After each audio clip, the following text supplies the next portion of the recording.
आदरणीय मंच पर विराजमान अध्यक्षगण नमस्कार। मैं विशाखा बाल वर्ग की छात्रा। मेरे बोलने का विषय है हिंद की चादर गुरु तेग बहादुर जी। धर्म हेत सा काजी ने किया, शीश दिया पर सिर न दिया, शीश दिया पर सिर न दिया। हमारे पंजाब में सिख धर्म का जन्म हुआ। सिख धर्म की नींव सिख धर्म के पहले गुरु श्री गुरु नानक देव जी द्वारा रखी गई।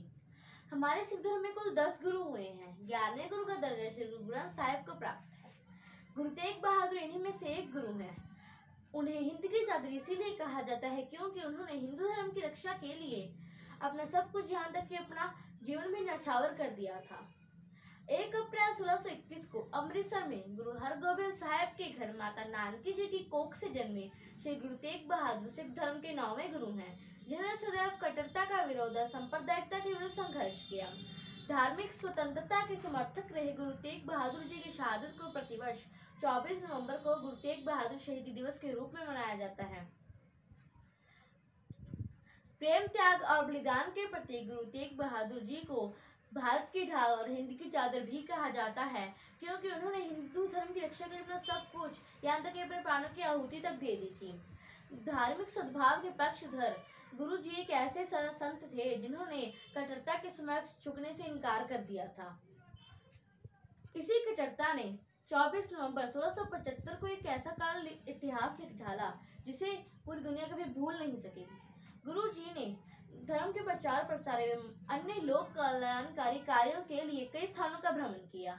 उन्होंने लोगों को धर्म का सच्चा ज्ञान देते हुए सामाजिक स्तर पर चली आ रही रूढ़ियों, अंधविश्वासों जैसे सती प्रथा, जाति प्रथा, बाल विवाह, पर्दा प्रथा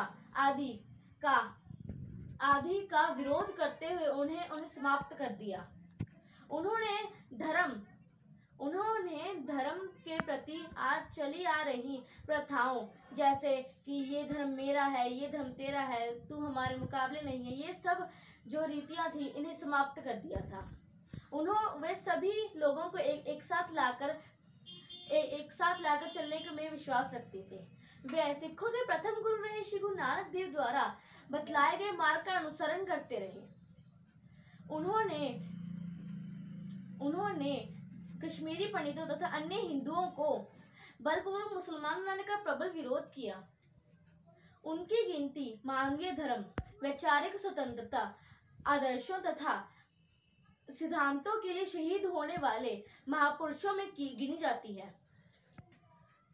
वह ऐसा समय था जब पूरी कट्टरता और निर्ममता के साथ इस्लाम धर्म का प्रचार प्रसार किया जा रहा था और खून की नदियां बहाकर लोगों को धर्म परिवर्तन करने के लिए विवश किया जा रहा था। लोगों को धर्म परिवर्तन से बचाने के लिए गुरु जी ने उन्हें प्रेरित करने का कार्य किया और उन्होंने सिख धर्म का प्रचार प्रसार करते हुए सिख धर्म को विख्यात बना दिया। उनकी लगातार बढ़ती लोकप्रियता तथा धर्म परिवर्तन की राह में रोड़ा बनने के कारण वह कई कट्टर मौलनाओं की आंखों में खटकने लगे। इसी के कारण ही मुगल शासक औरंगजेब ने उन्हें तरह तरह से परेशान करना शुरू कर दिया, उनके खिलाफ साजिशें रचनी शुरू कर दी और इसी के उद्देश्य से ही उनके कई करीबी सेवादारों को बड़े ही निर्ममता से मरवा दिया गया। गुरु जी की आंखों के सामने उनके प्रिय सेवादार भाई मतीदास की बोटी बोटी काट दी गई। भाई सतीदास को कपास में लपेट कर जिंदा जला दिया गया। भाई दयाल दास को खौलते पानी के कड़ाहे में फेंककर बड़ी दर्दनाक मौत दी गई। मुगल शासक औरंगजेब का इतना अत्याचार झेलने के बाद भी गुरु तेग बहादुर अपने इरादों से टस से मस नहीं हुए और औरंगजेब द्वारा अपनाए गए दबाव के बावजूद भी उन्होंने इस्लाम धर्म को अपनाने से इनकार कर दिया। अंततः औरंगजेब ने उन्हें मौत की सजा सुनाई तथा जिंदगी में किए गए कार्यों तथा भगवान का स्मरण करते हुए उन्होंने अपनी शहादत को हंसते हंसते स्वीकार कर लिया। इसी के साथ साथ ही मुगल शासक औरंगजेब के फरमान पर दिल्ली के चांदनी चौक में काजी ने फतवा पढ़ा और जल्लाद जलालुद्दीन ने गुरु तेग बहादुर का शीश धड़ से अलग कर दिया। गुरु तेग बहादुर जी एक ऐसे क्रांतिकारी और युग पुरुष थे जिन्होंने हिंदू धर्म की रक्षा के लिए अपने प्राणों की आहुति तक दे दी। दिल्ली में स्थित गुरुद्वारा शीशगंज साहिब और गुरुद्वारा रकाबगंज साहिब हमें उन स्थानों की याद दिलाते हैं जहाँ पे गुरु जी की निर्मम हत्या की गई थी। जिस जगह उन्हें शहीद किया गया था दिल्ली में चांदनी चौक के पास, उसी जगह गुरुद्वारा शीशगंज साहिब है। और जिस जगह उनका अंतिम संस्कार हुआ वहां पे गुरुद्वारा रकाबगंज साहिब स्थित है।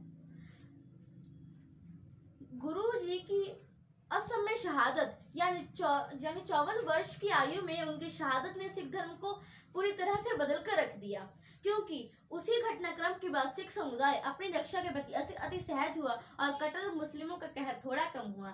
गुरु जी की शहादत के बाद उनके 9 वर्षीय पुत्र को गद्दी दी गई, जिसने आगे चलकर सिख धर्म की धारा को ही बदल कर रख दिया। गुरु जी का वह पुत्र खालसा पंथ का संस्थापक और सिखों का 10वां गुरु बना। गुरु गोविंद सिंह ही गुरु तेग बहादुर के वह पुत्र थे जिन्होंने यह साबित कर दिया कि सिख कमजोर नहीं है।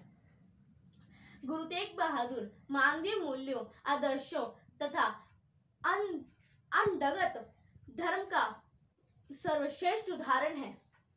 गुरु ग्रंथ साहिब में उनका योगदान अतुलनीय है। उनके द्वारा रचित 116 शब्द गुरु ग्रंथ साहिब में दर्ज किए गए हैं, जिनमें से एक है, साधो कौन जुगति अब कीजय, जाते दुर्मति सगल बिनसै, राम भक्ति मनु भीजै, मनु माया में उलझ रहो है, बूझे ना कुछ ज्ञाना, मनु माया में उलझ रहा है, बूझे ना कुछ ज्ञाना।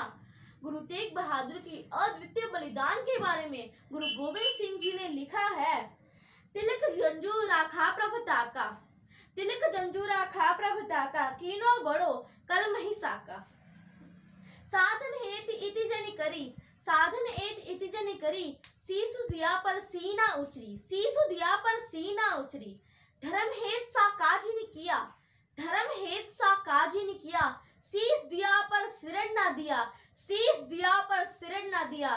धन्यवाद।